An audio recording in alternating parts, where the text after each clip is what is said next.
বন্ধুরা, তো এখন কটা বাজে বলো তো? এখন বাজে হচ্ছে 9:40। তো এখন রাতের খাবার খেতে বসে গেছি। বাইরে বৃষ্টি হচ্ছে, মাঝে মাঝে বৃষ্টি হচ্ছে, তো তার জন্যে আজকে সোমবারে খিচুড়ি বানিয়ে নিয়েছি। তো গোবিন্দভোগ চালের খিচুড়ি বানিয়েছি। সবজি ছিল শুধু গাজর আর আলু দিয়ে। দেখো গরম গরম একদম ধোঁয়া উঠছে, দেখতে পাচ্ছ? এই দেখো গাজর, আর কিছু ছিল না। তো এই দিয়েই বানিয়েছি, একটু আলু দিয়েছি অল্প করে।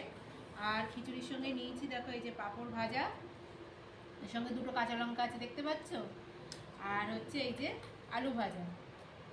তো এটা দিয়েই আজকে রাতে খাওয়া হবে। তো যাই হোক, নিয়ে নিই।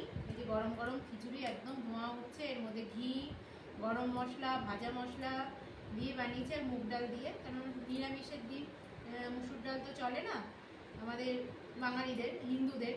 তো তার জন্য এই যে দেখো একদম পাতলা খিচুড়ি, খুব ঘনও না আবার খুব পাতলাও না, আর ধোঁয়া উঠছে দেখতে পাচ্ছ। কার কার এরকম খিচুড়ি খেতে ভালো লাগে আমাকে অবশ্যই কমেন্ট করে জানিও। তো চলো আমরা খাওয়া দাওয়া করি, আর তোমরা ভিডিওটা লাইক, কমেন্ট আর একটু শেয়ার করে দিও। তো চলো, টাটা, গুড নাইট।